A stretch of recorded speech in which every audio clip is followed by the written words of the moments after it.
supprimé. Ah, ils se sont supprimés les deux? Ah, parce que tu viens de les écouter. Mais non. Sur message, ça se supprime. Bon bah tant pis. Du coup, on va chez Fabien. On va chez Fabien. Dans son bureau. Dans son bureau. Fabien est un homme qui se lève tôt et il a dit qu'il était en train de boire son café et qu'il nous attendait. Parfait. C'est parti, direction Fabien Olicard. Yes.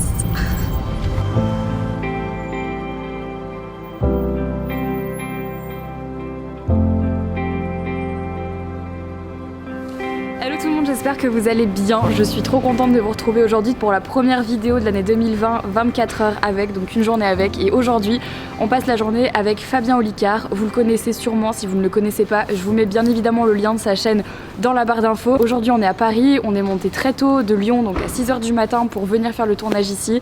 Et là, on a directement rendez-vous avec lui, donc on va passer 24 heures avec Fabien Olicard. Et j'espère qu'il va pas me mentaliser toutes les 10 secondes. Voilà, c'est parti.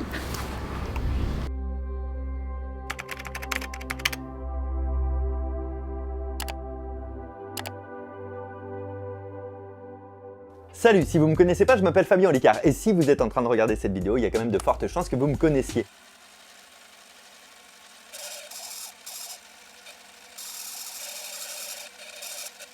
Et il est arrivé, il est... En fait, il m'attend derrière la caméra sur son bureau, quoi. Bonjour, c'est pour une offre de crédit. Veuillez vous asseoir. Tout à fait. Merci de m'accueillir dans votre banque, monsieur. Ah, c'est cool, t'as pensé à me ramener un café. Merci. Pas du tout, Fabien. Bon, ça va? Oui, ça va. Je suis très contente d'être avec toi, puisque à chaque fois on se dit qu'on va se faire un tournage et en fait on... C'est vrai que ça fait 1 an et demi. On n'y arrive jamais. Donc pour la petite histoire, pour les gens qui ne le savent pas, avec Fabien on s'est rencontrés en Tanzanie. Dans les montagnes du Sambara. Exactement. Tu plantais un arbre, j'ai salut, tu t'appelles comment? On est parti avec Ecosia en Tanzanie il y a 1 an. Un an et demi, c'était en juillet 2018. C'est ça. Et donc on a commencé un peu à se connaître là-bas, puisque a fortiori 6 heures de route par jour, fallait bien qu'on se parle. Oui, il faut parler en heures parce que sinon ça veut dire 3 km. Ouais. Tu vois, 3 km égale 6 heures. Et sachant qu'avant de prendre la route, à chaque fois on nous disait il y en a pour 2 heures. Ouais. Donc on disait d'accord, fois 3 parce que depuis le début c'est ça. C'était assez terrible. Donc on a pas mal discuté et donc maintenant nous sommes copains. Aujourd'hui je suis avec Fabien parce que on a plein de choses à découvrir. Déjà on est dans tes bureaux. Oui. Donc moi j'aimerais bien que tu nous présentes un petit peu tout ça parce que la première fois que je suis venue c'était pas du tout comme ça la disposition et j'ai l'impression que t'as upgradé un peu tout ça. J'ai mis des postes de travail pour faire croire qu'il y a du monde mais apparemment il y a non mais c'est parce que là quelle heure il est tôt encore le matin. Il est 9h mais on est là ensemble depuis 8h30 comme ça vous savez tout. Qu'est-ce qu'on s'est dit avant? Vous ne le saurez jamais. Vous ne le saurez jamais. Donc à quoi ça ressemble le bureau de Fabien Olicard? Moi je le connais un peu déjà mais je te laisse... Alors je vous présente mon poste de travail. Il faut savoir que d'ailleurs quand j'ai commencé ici en 2016, il y avait cette table, les tréteaux, la chaise et ce meuble. C'est tout. C'est tout. C'était vraiment le seul truc... Pendant 6 mois, j'ai juste mis ce que je pouvais m'acheter et en fait c'est la priorité pour moi c'était d'avoir les locaux et comme eux s'étaient libérés, je les voulais absolument et tu sais ce que c'est quand tu prends des locaux en fait faut faire des chèques oui. Donc j'avais vraiment plus rien et donc j'ai dit bah il faut au moins une table et une chaise. C'est le seul budget alloué était donc pour la table et la chaise de Fabien. C'était si glauque de venir là. Après j'ai rajouté un poste de travail ici pour la personne qui travaillait avec moi en tant qu'assistante. Donc qui ne voyait pas le mur à l'époque, qui voyait dans ce sens-là. Assistante, donc elle s'occupe de... elle fait partie intégrante de ton équipe, donc c'est avec elle à qui je parle quand on travaille ensemble. Ouais, c'est mon 3e hémisphère de cerveau. C'est vraiment... tu vois, par exemple, elle gère tout l'agenda pour moi. Faut comprendre un truc, c'est que je travaille sur plein de pôles différents, et en tout, je travaille avec 72 personnes différentes. Et du coup, mais un peu... 72 personnes, en tout et pour tout, Ok. Et du coup, je peux pas être, comment on dit, l'espèce de plateforme communicante avec tout le monde, je passerai ma vie au téléphone en fait. Et donc c'est Fanny qui prend tout ça en charge, tu vois. Et qui pour que toi tu gères la partie créative et puis au fur et à mesure du temps qui passe, elle sait comment je réfléchis, donc elle peut pré-prendre des décisions à ma place aussi, ou tu vois quand... c'est quand même un énorme gain de temps quoi. Ouais, ou quand t'as quelqu'un, là on a une maison d'édition qui a appelé l'autre jour pour un projet, en fait c'est elle qui va au rendez-vous directement, elle voit le projet, elle commence déjà à demander un peu les contraintes, les machins, à dire attends Fabien il aime ça dans la vie, il aime pas ça, et après elle revient et elle me présente déjà un brief de ah ouais c'est génial. Voilà ce qu'ils veulent, voilà ce qui s'est dit et voilà ce que j'en pense, tu vois. Okay. Ouais, je gagne un temps fou. Et elle travaille avec toi depuis 2016? Non, c'était pas la même personne, donc Fanny elle est là depuis un peu plus d'1 an et ça, elle déchire. Avec toi, elle bosse ici? Ouais. Fanny, on est près de ton bureau. Là, et regarde ce qu'on On fait. voit un petit bureau bien On rangé. mange ton caramba et regarde, je connais les secrets de Fanny. Ceci est le tiroir à bouffe. Oh non. T'as pas le droit de révéler les dossiers comme ça des gens. Ça c'est... Ouais mais c'est le tiroir public. Ici c'est le bureau de... Alors là c'est un bureau un peu turnover, mais il y a l'assistante de Fanny qui commence à parce que plein temps en Fanny mars. a une assistante Ouais. aussi. Toi t'as une assistante qui a une assistante. Mais c'est Ok. parce qu'en fait tu vois, elle a tellement bien compris ce métier, elle déchire tellement, Ouais. tu sais, moi je cherchais juste quelqu'un de malin, c'était le seul critère, et elle l'est, que maintenant qu'elle connaît toutes mes méthodes et mon fonctionnement et tout, ça devient gâcher ses compétences Ouais. de lui faire certaines choses. Du coup, ben, je l'upgrade au rôle de chargé de production, Ok, et du coup, il lui Elle faut délègue aussi, une assistante de prod pour elle, quoi, tu vois. trop bien. Et ici, nous avons Loïc Laréal ou Loïc le monteur, Loïc Locamolle, qui pour la petite... Qu'on voit tout le temps sur Ouais. Insta. J'ai l'impression que je le vois tout le temps. Je ne l'ai jamais rencontré, mais je le vois tout le temps. Et pour la petite histoire, ce gars-là, c'était mon formateur au YouTube Space. En fait, comme le mec, il était hyper compétent et tout, et qu'il était un peu Cool. fun, bah après je l'ai débauché et j'ai dit mais tu seras mieux là. Et donc qu'est-ce qu'il fait pour toi exactement? Donc il fait la réal des vidéos D'accord. et il fait le montage. Et il fait le montage. Et au départ, il faisait vraiment cadrage, montage, full tout. Et maintenant qu'on a réussi à grossir les projets, je le replace en tant que réalisateur. Il sort d'une école de cinéma à Ouais. la base. Hein. Donc là, le tournage qu'on fait aujourd'hui, par exemple, tu le verras pas toucher une caméra, rien. Ouais, il est réel quoi. Il se place en réal, mais il monte aussi son staff technique en fait. Hein, Mm. c'est Ocean's Eleven quoi, tu vois. Il dit Trop ok, bien. il me faut un mec là, il me faut tac tac tac. Et jusqu'au plus gros projet, là par exemple, le 26 janvier, on tourne un truc hyper important pour moi, c'est un petit clip d'une seconde, c'est pour annoncer une très grosse date. Et du coup, je voulais un truc hyper particulier. Ouais. Donc on a coécrit le scénario, il a fait le storyboard, et là on travaille directement avec une prod exé et tout. C'est lui qui gère tout ça. Putain, c'est Il génial. renégocie les budgets, les machins. et Ouais, c'est tout. vraiment important. En fait, les gens se rendent vraiment pas compte. De toute façon, on le dit à chaque fois dans les vidéos une journée avec, mais que les youtubeurs, déjà ne sont pas seulement que youtubeurs, mais ont aussi en fait une équipe derrière. Ouais. Par exemple, là, je peux pas être en train de parler à Fabien et tenir la caméra. C'est pour ça qu'il y a Thomas. qui est en train Mais de putain, tenir je la t'avais pas caméra. vu Thomas, bonjour. Ça c'était mon deuxième spectacle.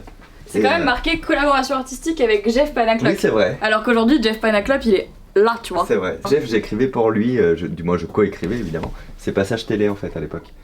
Les passages ouais chez Patrick Sébastien, je les coécrivais. C'est génial. Ah, je On savais a pas. commencé ensemble en cabaret. Et moi j'étais là quand il a fait son premier Patrick Sébastien, tu vois. Ouais.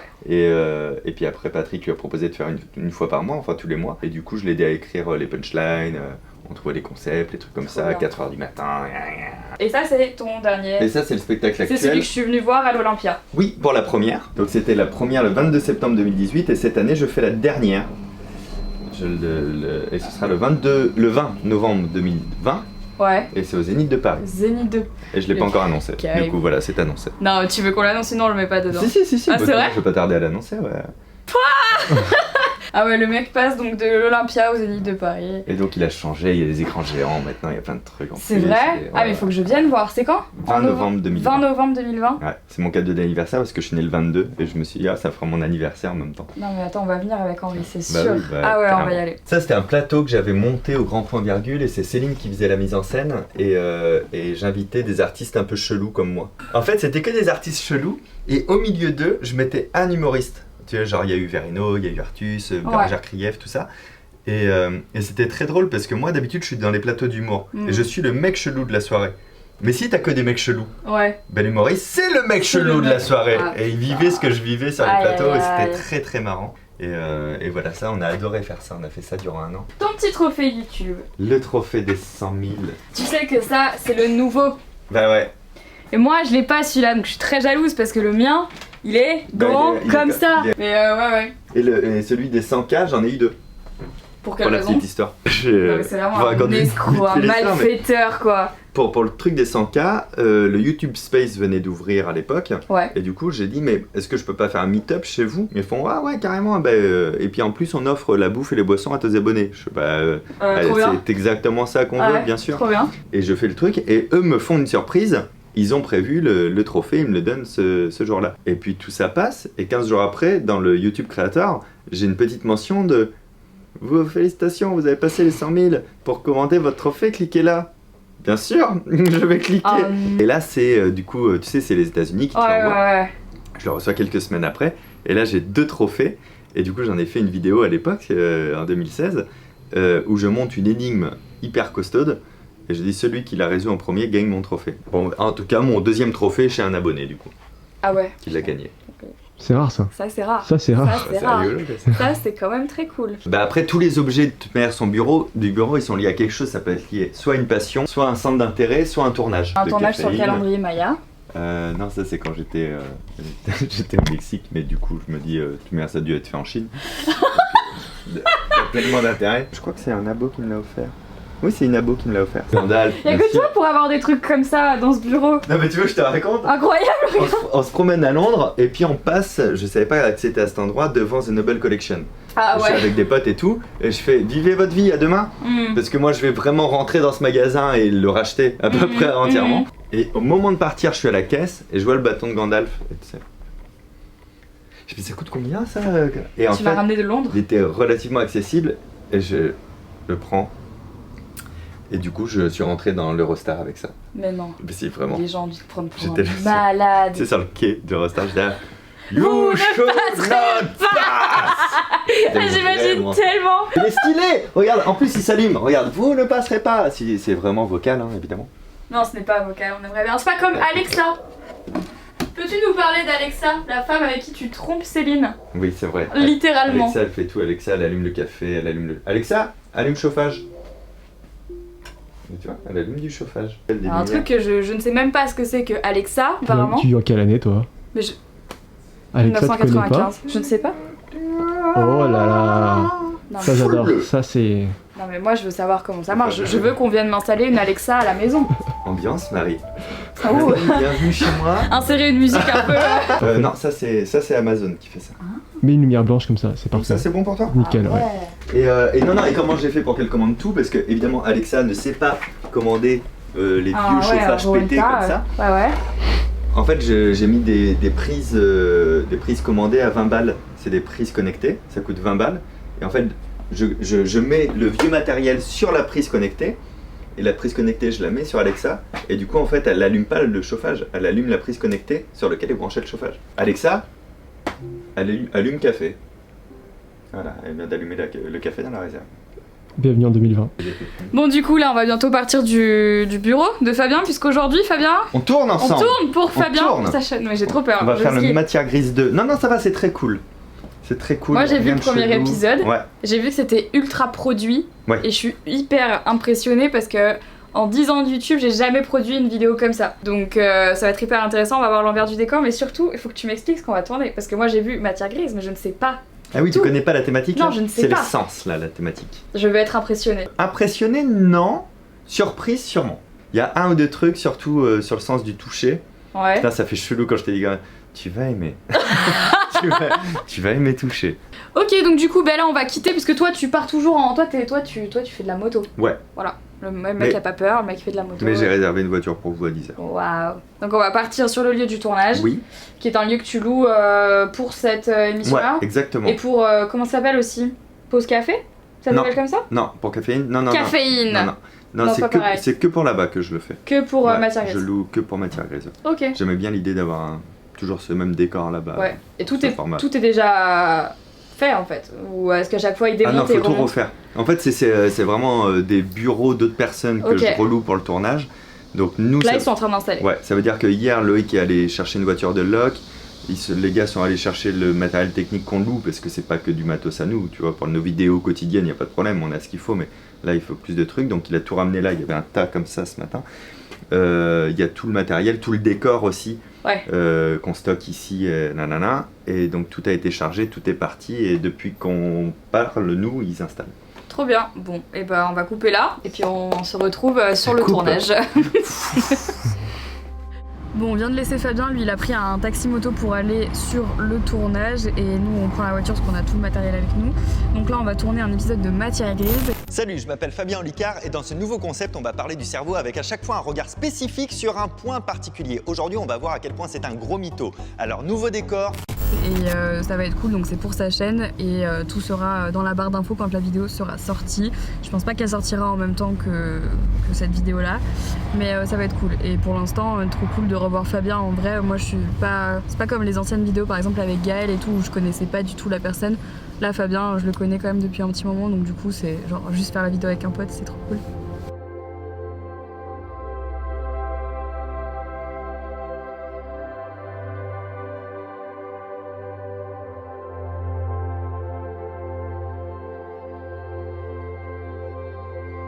Et ils font des secrets! Ils font des secrets! Tu viens de casser mon plan d'insert. C'est bon? Vas-y. Bon, on vient d'arriver sur le lieu du tournage de Matière Grise et c'est vraiment... J'arrive pas à fermer. C'est vraiment super grand et donc là ils sont en train de tout installer avec toute l'équipe de tournage, Fabien, les assistants de prod et tout, donc on va vous emmener dans l'envers du décor et puis moi je vais reboire un café sinon je vais pas tenir, mais tourne la cam, regarde ce qui se passe. C'est immense. C'est Et donc ici, forcément, mademoiselle Marie, vous avez le catering. Wow. Et tout ce qui est là est hors champ, donc tu peux laisser toutes tes affaires. Ouais, vraiment. D'habitude, on tourne dans un KGB, mais comme Marie était là. spécialement pour moi aujourd'hui, c'est plus grand. Le premier épisode était fait sur un fond vert. Et donc on a recréé le décor du fond vert pour te faire croire que le lieu existait. C'était une galère, sans nom. Je suis actuellement en train de manger des clémentines en attendant qu'on commence le tournage. Là, ils sont en train de tout installer. Et là, en fait, on va tourner jusqu'à 16h. C'est énorme. Et donc du coup, là, on patiente un petit peu. On le laisse travailler. On veut pas trop interférer dans tout ce qu'il fait. Mais on a des clémentines. Donc ça, c'était un bon point. Et il y a un chat. Je sais pas où il est d'ailleurs. On attend le chat.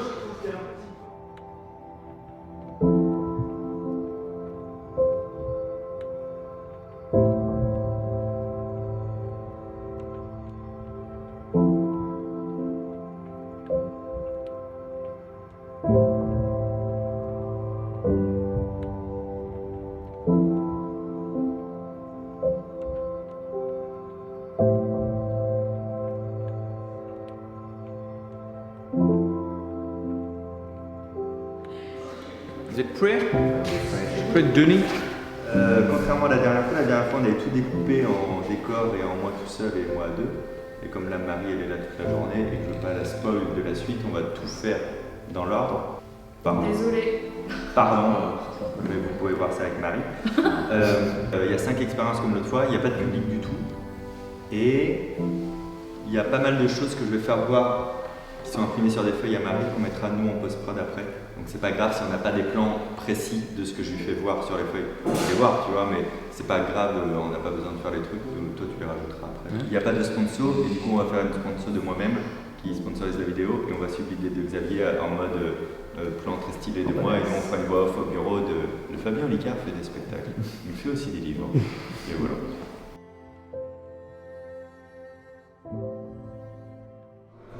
J'ai pris le template de Julie.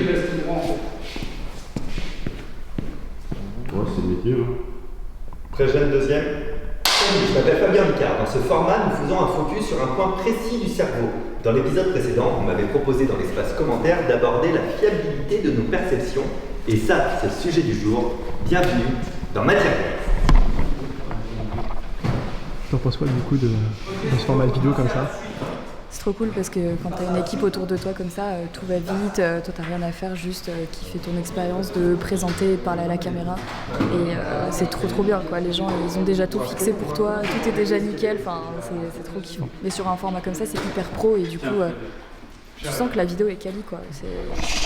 Silence, on fait une prise son s'il vous plaît. Dans cet épisode, nous allons vivre 5 expériences. Expérience 1, perspective. Expérience 2, concentration. Expérience 3, silence. Expérience 4, tu l'as vu? Expérience 5. Excuse-moi, Puis le tu l'as vu m'a fait rire moi-même, ça me fait pleurer. Je lis tu l'as vu que j'ai écrit moi-même et je ris.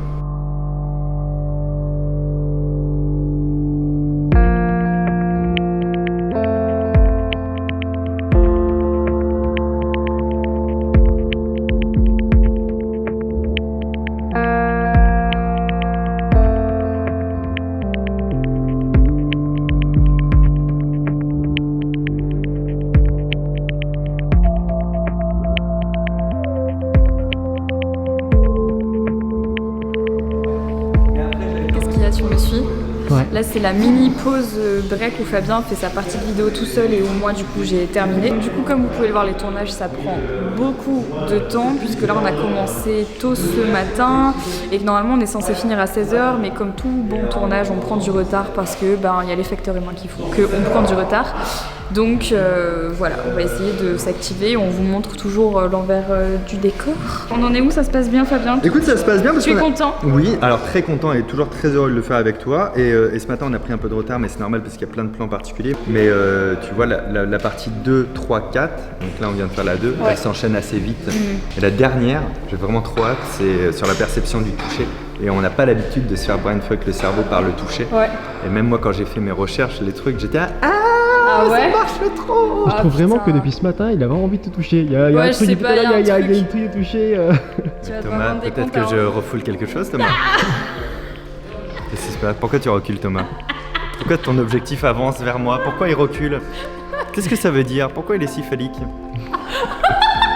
Voilà, on parle d'un micro, tout de suite c'est phallique. Moi j'en ai marre, je démissionne.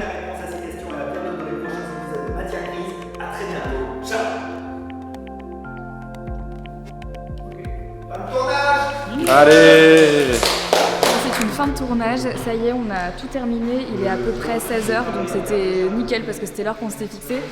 Là du coup, tout le monde est en train de tout ranger, on va prendre la voiture et aller chez Fabien et Céline pour faire un petit débrief et surtout cette fameuse interview où on va vous révéler tous les secrets les plus sombres de Fabien Olicard.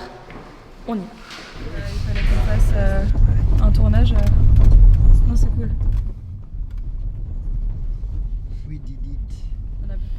Bon Fabien, on est arrivé chez toi. Oui, Bon, on va pas faire un tour de l'appartement, peut-être que vous le voyez déjà même dans les vidéos de Céline ou Ouais, et puis dans les stories, des fois les sur stories. Insta, tu vois, hier, j'étais en train de parler, j'ai pas fait gaffe, j'ai emmené Oui, tout j'ai le monde aux vu. chiottes.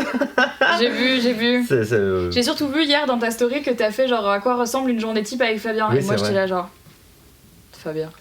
c'est exactement le concept de ma vidéo. T'éclater. Mais C'est ce qu'on tout va pas. filmer demain, tu vois. Donc on va passer sur la partie un petit peu où je vais essayer d'en savoir plus sur toi, même si j'en sais déjà un peu plus que les gens qui nous regardent. Mais j'ai certains points sur lesquels je vais appuyer parce qu'il y a quand même des questions qui sont sans réponse et auxquelles j'aimerais des réponses. Info ou intox, est-ce que c'est vrai que tu as ouvert un restaurant savoyard à 18 ans? Oui, c'est vrai. Pourquoi?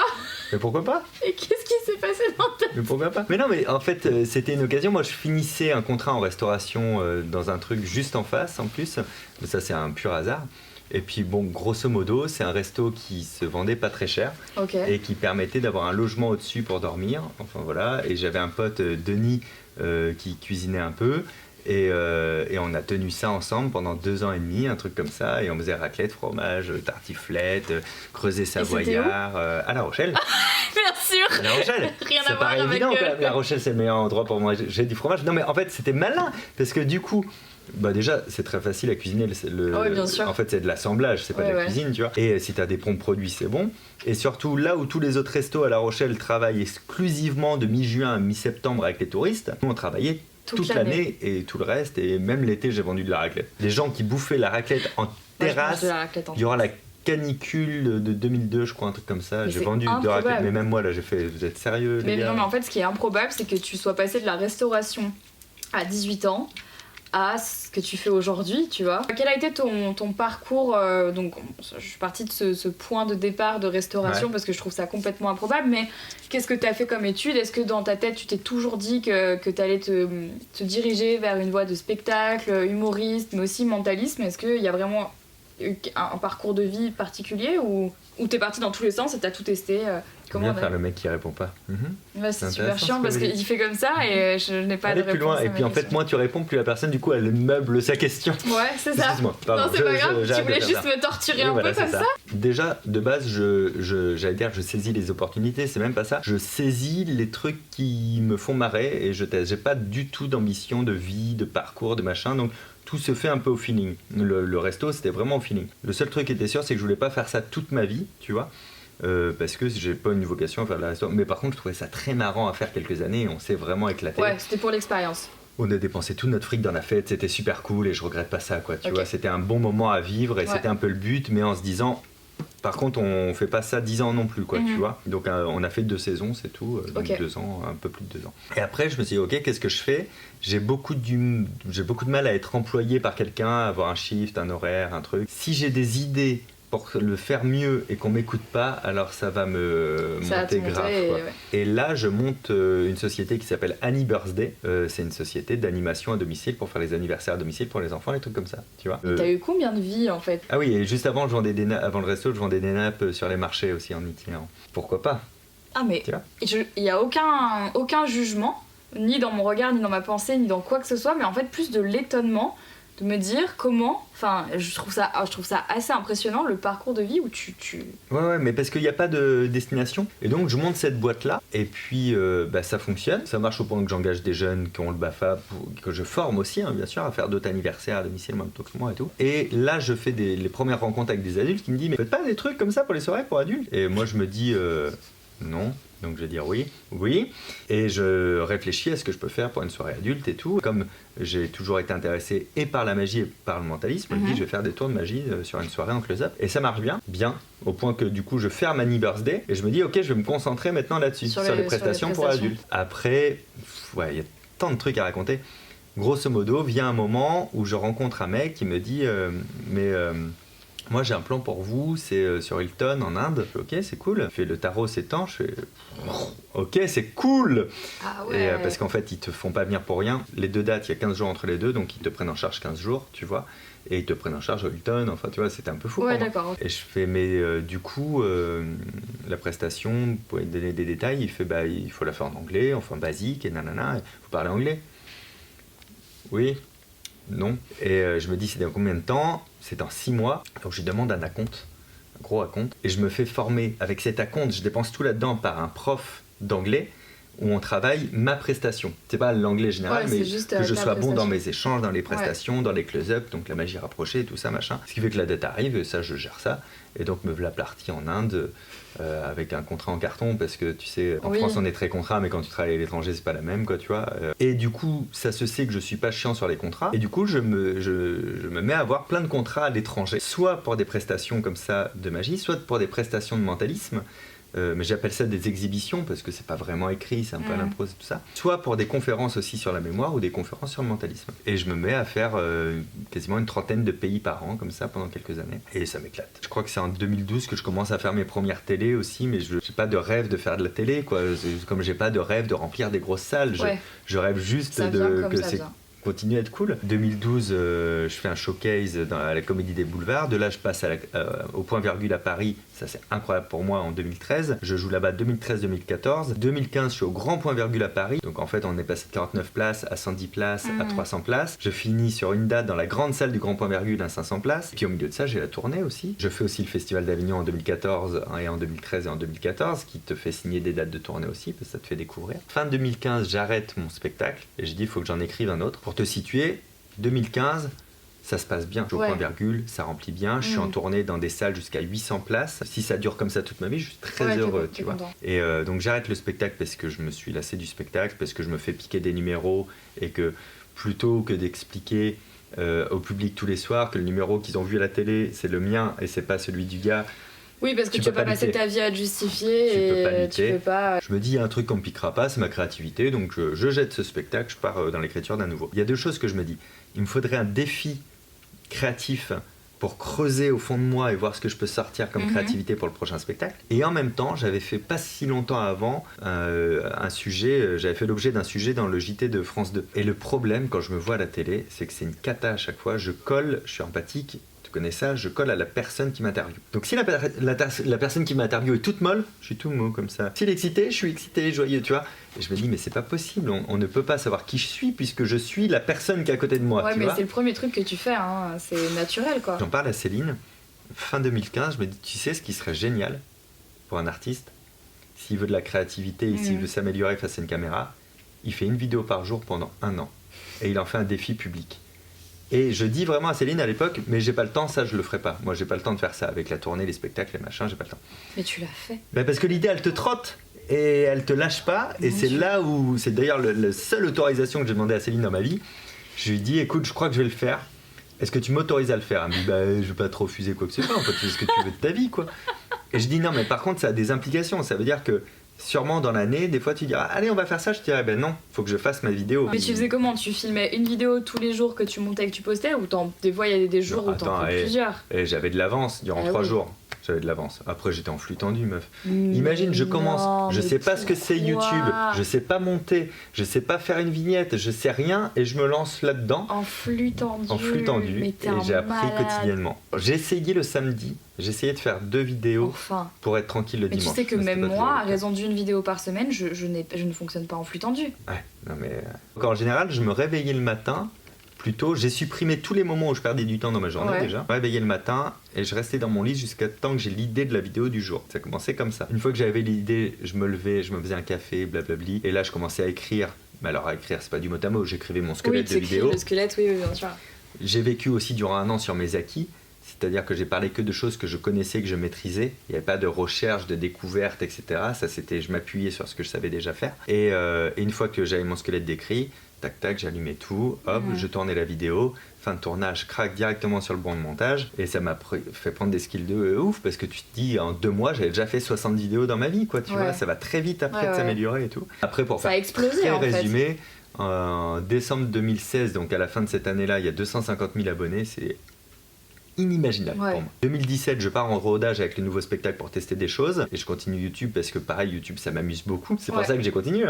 2018, je lance le nouveau spectacle à l'Olympia, t'étais là. Entre temps, en 2016, j'ai écrit un livre qui a été édité en 2017 et tu sais, il y en a beaucoup qui se sont dit, ah Fabien, il a écrit un livre, allez, comme tous les youtubeurs. En fait, il faut savoir que ce livre, je l'ai signé quand j'avais 20 000 abonnés. Et après, le fait que quand il est sorti, il y en avait 400 000, c'est un heureux hasard, mais ouais.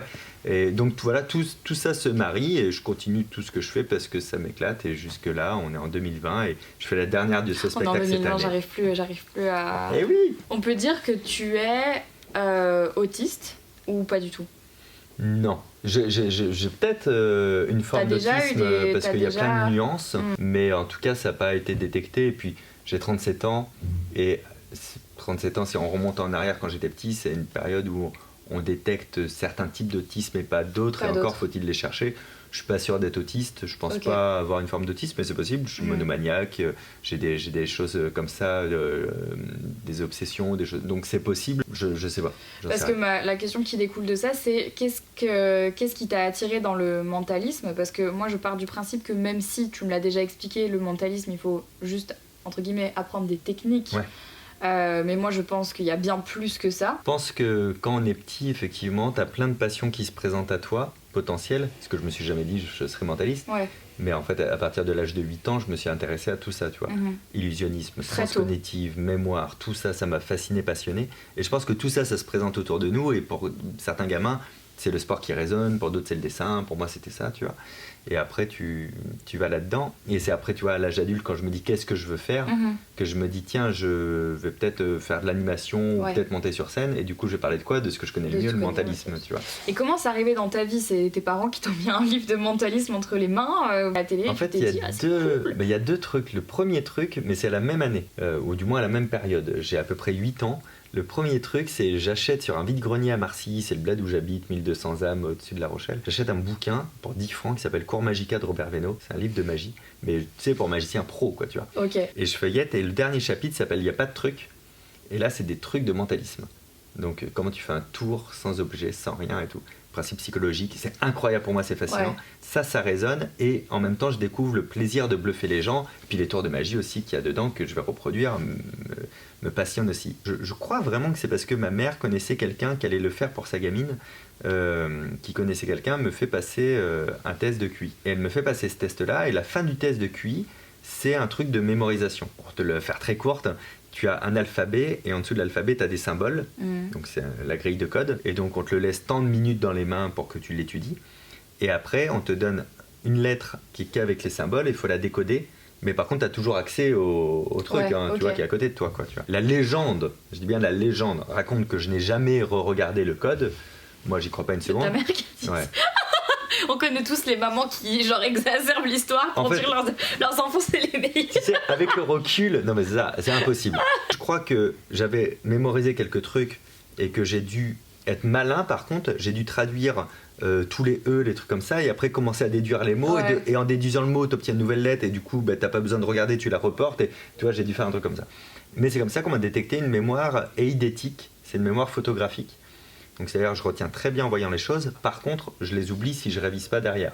Et puis surtout, c'est un vrai problème, c'est un cadeau empoisonné, parce que quand j'arrive au milieu de collège ou début de lycée, comme j'ai jamais travaillé de ma vie, le moment où il faut vraiment s'y mettre, c'est une catastrophe. En fait, non, parce que le moment où il faut se sortir les doigts, tout le monde a 7 ans de passif, un peu d'organisation et un peu de motivation interne, et toi, tu es là, mais non, je vais pas faire ça, je vais jouer à la console plutôt. Et comme ça, je redouble ma seconde. Après, je redouble aussi, parce que toute ma scolarité, j'ai pas vraiment eu d'amis, mais pas dans le mauvais sens. C'est-à-dire que j'ai pas, on m'a pas aimé, ou fait chier, ou détesté, ou harcelé, j'ai rien eu de tout ça, j'étais même plutôt apprécié. Par contre, j'avais pas de potes, donc j'étais tout seul à la récré. En même temps, t'as pas envie d'être pote avec un mec qui est en train de lire un bouquin de sciences cognitives à la récré en CM2, quoi. Tu vois, c'est les vidéos sur ta chaîne qui m'ont le plus impressionné. C'est quand tu mentalises des gens sans les connaître et que tu les fais s'asseoir et que tu regardes leurs mains et que tu regardes leur look et que tu sais déduire donc le signe astrologique, qu'est-ce qu'ils font comme métier. Enfin, moi, je trouve ça assez impressionnant. Et puis j'ai la chance d'avoir. Mais c'est biaisé. Toi, tu connais mon signe astrologique? Le tien, oui. Tu le connais? Oui. C'est trop dommage, on aurait vraiment pu. Mais en fait, tu veux pas le faire avec Thomas? Avec Thomas, je sais pas si je le pourrais, parce que c'est ça que j'allais dire. J'ai la chance aussi d'avoir une équipe, Loïc et Fanny principalement, et Pierre aussi pour ces vidéos-là, qui me font la sélection. Donc en fait, c'est ça qui est un peu biaisé dans les vidéos, c'est-à-dire qu'ils vont me mettre des personnes où Pierre sait exactement ce que je dois regarder parce qu'il fait le même métier que moi, il est mentaliste aussi. Donc il va me prendre les personnes les plus lisibles, les plus intéressantes, etc. pour que la vidéo soit intéressante en fait. J'ai l'équipe qui fait la sélection des personnes, moi je suis au courant de rien, qui vont faire en sorte que je vais pouvoir faire une vidéo intéressante. Et en fait des fois on me dit ton métier c'est mentaliste, et en fait la réponse est non, c'est faux. Mon métier c'est artiste de scène, c'est vidéaste, c'est auteur. Et par contre, j'ai la chance de pouvoir mettre ma passion dans ces trois... Mentaliste, c'est vraiment ta passion. Exactement. Et je peux mettre ça dans ces 3 trucs-là, quoi, tu vois. Et ça se décline à l'infini. Et je vis pas la même expérience sur scène que dans les vidéos, que dans les livres. Donc, ça se complète. Toi aussi, tu fais plein de choses très variées. Et je suis persuadé que si on te disait maintenant, tu fais qu'un seul truc, Marie, tu serais la plus malheureuse du monde. Impossible. On s'épanouit comme ça dans la diversité. C'est trop bien, quoi. On va parler d'un sujet, puisque c'est le plus... Enfin, à mon sens, c'est un sujet très important, puisqu'on s'est connus comme ça. On va parler d'écologie. De cette boîte de... Ah non, on va parler de ce qui s'est passé en boîte de nuit. Laquelle? Céline n'est pas au courant de cette boîte de nuit. Anecdote vraie ou fausse? Vous m'invitez plus aux soirées. Plus sérieusement, donc moi j'ai connu donc Fabien et Céline qui se cachent derrière la caméra en voyage donc pour Ecosia. Ouais. Et donc c'était la première fois que je te rencontrais et on se rencontrait dans un univers un peu particulier puisqu'on est parti là-bas pour planter des arbres et surtout pour parler d'écologie. Ouais. Donc moi ce voyage ça a été une grosse expérience qui a, comme tu le sais on en a déjà parlé, fait vraiment vriller ma carrière à 360 degrés. C'est pas dire. Mais je sais que toi aussi tu as effectué beaucoup de changements mais tu l'avais déjà commencé un peu avant et sinon tu serais pas parti pour ce voyage. Quelle est ta position aujourd'hui par rapport à ça? Parce qu'on en parle beaucoup, toi tu prends position aussi avec le mouvement On est prêt, on le voit sur les réseaux sociaux que vous impliquez quand même beaucoup. J'ai vu que vous faisiez des repas végé maintenant de temps en temps et moi ça me fait plaisir parce que je suis végé donc je trouve ça cool, mais je sais aussi tout ce que ça représente comme sacrifice d'exposer finalement son sens de l'écologie sur les réseaux sociaux parce que on n'est jamais parfait et les gens se font un malin plaisir à... Bien sûr. Écoute, oui c'est intéressant tout ce que tu dis là parce que je crois que je suis un bon représentant de tout le monde, que je dois être le plus imparfait des personnes qui participent au truc écologique. Ou alors, je suis le plus honnête et je le dis. Quand Ferdinand, à l'époque d'Ecosia, me propose ça et nous propose ça, je trouve ça super pour ce que ça peut apporter à l'écologie, parce qu'on y est toujours sensible, quoi qu'il arrive, au moins un minimum. Et si tu dis, je peux faire un truc pour, ok. Et en plus de ça, je me dis, je vais peut-être comprendre d'autres choses et rencontrer d'autres choses et d'autres points de vue. Ça a été le cas aussi par exemple avec Mathieu et Lénie, c'était fascinant pour moi de voir Lénie pleurer face à un arbre, quelque chose que je comprends pas, donc en fait en le constatant avec quelqu'un et que tu peux lui demander tout de suite et tu vois comment cette personne est touchée, tu peux savoir où tu te positionnes par rapport à tout ça, c'était fascinant pour moi tout ça. Et puis c'était une super rencontre. Je reviens de la Tanzanie et je me dis je vais commencer mon montage dont j'avais un petit scénario de prévu avant même de partir et je reprends tout le montage à zéro, je vire tout ce que j'ai fait et et je commence ma vidéo en fait par une voix off. J'annule tout, hein, vraiment. Je suis un mec normal. J'ai des connaissances sur l'impact écologique et au quotidien, j'en fais pas assez. Au final, je crois qu'on est beaucoup comme ça. J'ai une conscience écologique inactive. En me disant, en fait, je sais pas ce que c'est l'écologie. Je sais pas si je suis vraiment sensible. Je suis pas parfait, je sais pas. Parce qu'en fait, ça a été ma prise de conscience de, je sais pas qui je suis vis-à-vis de l'écologie. J'ai toujours dit, bah c'est bien, faut faire des trucs pour la planète, etc. Mais en fait, évidemment que c'est bien. Mais qu'est-ce que tu fais toi ? Qu'est-ce que tu fais toi ? Bah tu fais pas grand-chose. Bah en fait, tu fais pas grand-chose, tu fais rien. Tu ne prends jamais ça en compte dans ta ligne de conduite. Ouais. C'est la réalité que j'ai dû m'avouer en montant la vidéo, tu vois, avant même de la publier. Ça fait mal, hein. Et ouais, mais en tout cas, il faut lever le voile, quoi, tu Ouais. vois. C'est-à-dire que je cherche pas à être représentant. Ce que je peux faire, je vais le faire. Si je peux être utile quelque part, par exemple dans les vidéos de On est prêt, alors je le serai. Mais je veux pas paraître plus écolo, plus legit que je ne le suis. C'est pas pour pas me faire taper dessus, c'est pour être en cohérence avec moi-même. Parce que dans ce milieu-là, comme dans plein d'autres, ce milieu, je parle des gens qui ont une visibilité, il y a aussi du greenwashing, tu vois, comme les boîtes, quoi. Bien Et j'ai sûr. surtout pas envie de tomber dans ce travers parce que c'est vrai que aussi tu t'attires les faveurs d'une nouvelle communauté, tu vois, si tu fais ça. Et je veux surtout pas faire ça. Donc, bah, c'est des exemples un par un, hyper quotidiens. Et c'est rien par rapport à l'ensemble des choses que je pourrais faire vraiment. C'est-à-dire qu'on a viré toutes les bouteilles d'eau qu'on utilise pour le spectacle. Et on est passé au board. Durant un mois, avec Céline, on a essayé de ne pas manger de viande. On a fait quelques cheat meals. Surtout qu'on était en tournée, qu'on nous prépare le repas et qu'on arrive, et tu vois. Mais on a essayé de vivre cette expérience-là. Et du coup, depuis, on mange moins de viande. Quand je dis on, surtout Céline, mais moi aussi un petit peu moins par extension, tu vois. Et je me rends compte à quel point, moi qui connais la réalité écologique, qui suis sensible quand je vois ce qu'est la galère pour appliquer ces choses à moi, malgré tous ces avantages-là, je me dis il faut absolument que les actions telles qu'on est prêt, etc., tout ça, prennent ça en compte dans ceux qui découvrent ça par notre biais. C'est pas simple. Et je me dis, voilà, peut-être que le message que je dois donner moi aux gens, et j'essaye de le donner et de le dire, c'est que okay, je suis imparfait, et les gars, je le sais, c'est pas simple, et moi je galère avec vous. Eh vas-y, on essaie un peu, tu vois. Et je me dis, il faut pas le cacher, ça, le tu vois. discours est souvent très moralisateur de la part de personnes qui majoritairement ne font pas plus que toi. Oui, c'est vrai. Donc en fait, moi j'ai rencontré cette difficulté quand je me suis un petit peu plus intéressée, j'ai commencé à plus en parler parce que moi ça m'a vraiment touchée, donc je me suis dit que je pouvais pas rien faire.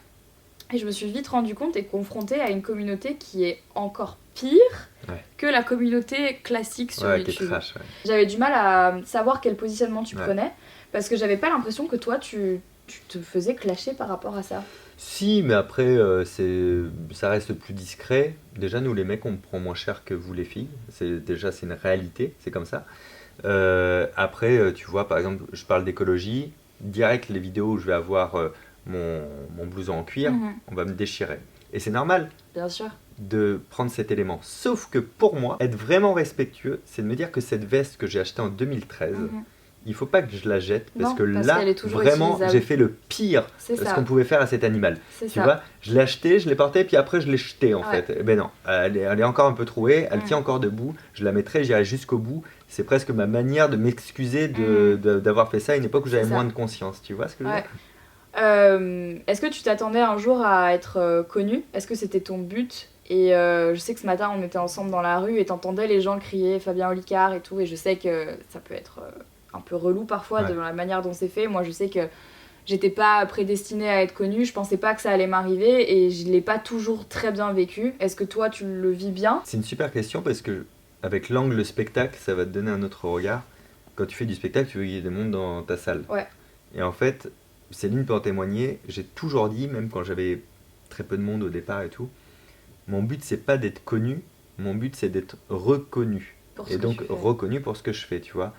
Pour ce que je fais sur scène et tout. Il y a des télés que j'ai refusées, que j'ai pas voulu faire parce que j'aimais pas faire ça et tout. Donc ça m'a permis aussi de faire du tri dans qu'est-ce que j'accepte et qu'est-ce que j'accepte pas. Est-ce que ça met en valeur mon travail ou pas ? À chaque fois, c'était vraiment le truc. YouTube a fait exploser la notoriété bien plus que celle qui existait en 2016. Et donc là, j'ai découvert ce que c'était de se faire très souvent reconnaître. Ça m'a pas dérangé et ça me dérange toujours pas tant que c'est fait respectueusement.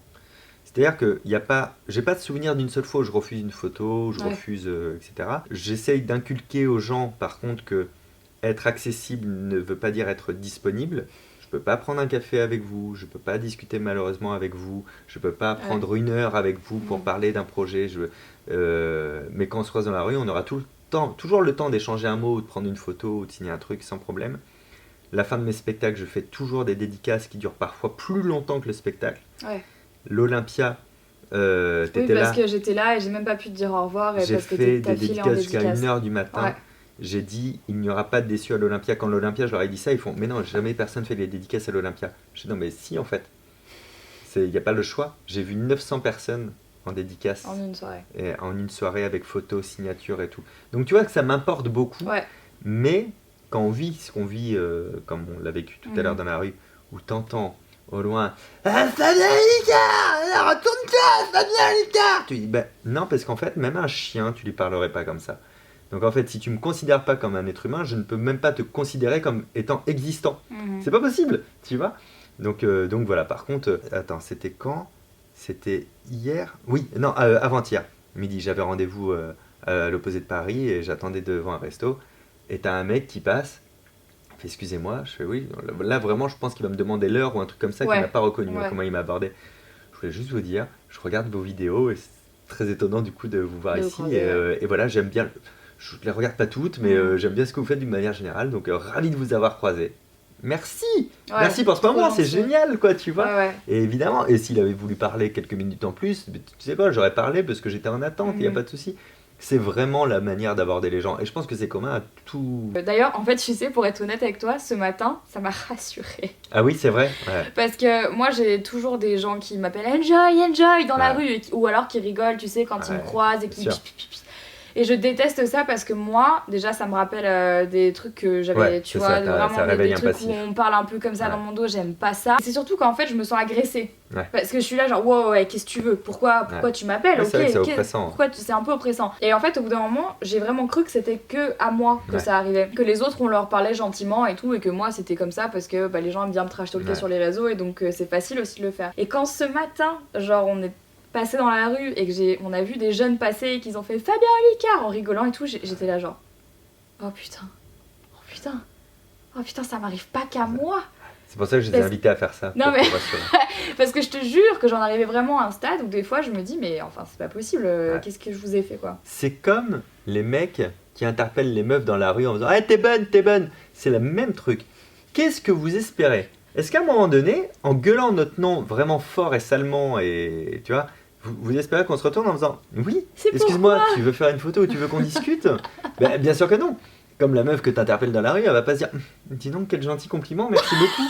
Tu vois, mais quelle est la mécanique cérébrale qui fait que tu penses que c'est une bonne idée d'alpaguer les gens non mais forcément, tu vois, effectivement il y a un effet de groupe pour se la raconter, pour machin, pour faire les rigolos, mais c'est... Non, fais pas ça. Respecte-toi. Parce qu'en fait, c'est même pas nous respecter, parce que alors nous, ça va, mais respecte-toi en fait. Ne fais pas ça.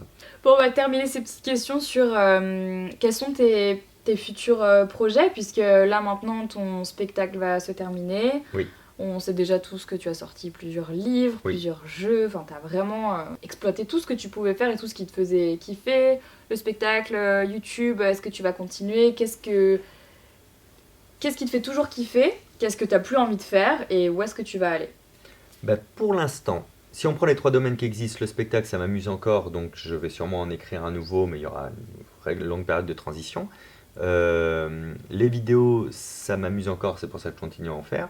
Les livres, ça m'amuse vraiment beaucoup. Là, je pense que je vais faire ça encore un bon bout de temps, parce que plus tu écris, plus tu te découvres aussi, c'est assez incroyable comme exercice. Donc ces 3 trucs-là me font beaucoup marrer, je vais continuer. Mais je ne sais pas si je ferai du spectacle toute ma vie, je ne sais pas si je ferai des vidéos toute ma vie, je ne sais pas si j'écrirai toute ma vie. On revient sur le truc de quand ça m'amuse plus, quand on aura marre, je fais autre chose, quoi, tu vois. Mais je repars au bas de l'échelle dans un autre truc, c'est cool aussi. Dans les projets à venir, il y a 2-3 idées, des trucs qui prennent forme, que j'essaie, qui m'amusent, que je connaissais pas du tout, qui n'ont rien à voir avec un livre, un spectacle, une vidéo, dont ce truc qu'on peut pas parler pour l'instant, mais que je vais te dire à toi pendant ce long bip. C'est rigolo, tu vois.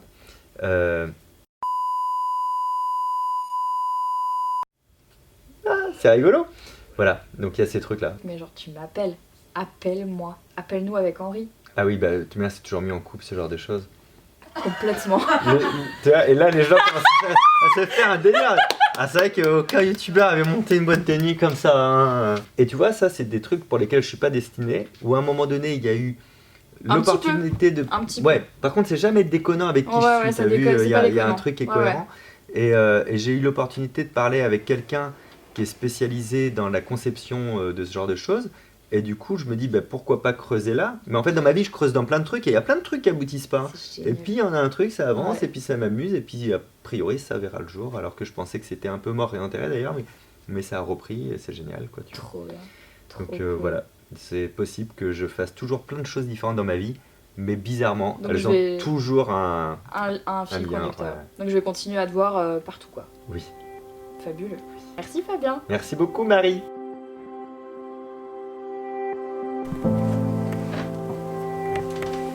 Je suis de retour chez moi et donc je vous fais un petit débrief de ce tournage avec Fabien Olicard. Honnêtement, ça fait quelques jours qu'on a terminé le tournage et je suis vraiment très contente de comment ça s'est passé. J'adore Fabien, c'est vraiment un mec trop cool. On avait déjà bien appris à se connaître quand on était en Tanzanie et ça avait bien matché. C'était un match amical et c'était vraiment très cool de le revoir là, cette fois-ci dans son espace de travail et dans son univers, parce que on a beau connaître les gens, on se rend pas vraiment compte parfois de comment ils travaillent. Je trouve que c'est un mec bosseur qui entreprend beaucoup et pour moi c'est très inspirant d'être entouré de gens comme ça qui se donnent les moyens de réussir et qui se donnent les moyens d'entreprendre des projets et de créer des projets qui leur tiennent à cœur. En 2 ans, Fabien il a réussi quand même à prendre plus d'1 million d'abonnés sur YouTube. Là il a fait l'Olympia, on parle quand même de l'Olympia quoi. Donc pour moi c'est une très belle réussite et c'est vraiment un modèle de travail et de réussite tout en étant un mec vraiment très cool. Donc beaucoup de respect pour Fabien. Voilà, j'espère en tout cas que cette vidéo Une journée avec Fabien Olicard vous a plu. Fabien, si tu passes par là encore une fois, merci de nous avoir accueillis chez toi, de nous avoir accueillis dans ton univers, dans ton espace. Je fais aussi également plein de bisous bien évidemment à Céline. Merci d'avoir fait une petite apparition dans ma vidéo. D'ailleurs je vous mettrai le lien du livre de Céline qu'elle vient de sortir dans la barre d'infos, ainsi que toutes les informations de Fabien et de Céline, leur livre, tout ce qui est important à savoir dans la barre d'infos, allez checker ça. N'hésitez pas à me dire dans les commentaires avec quel youtubeur vous avez envie que je passe une journée, dites-moi tout ça et je réaliserai peut-être votre souhait.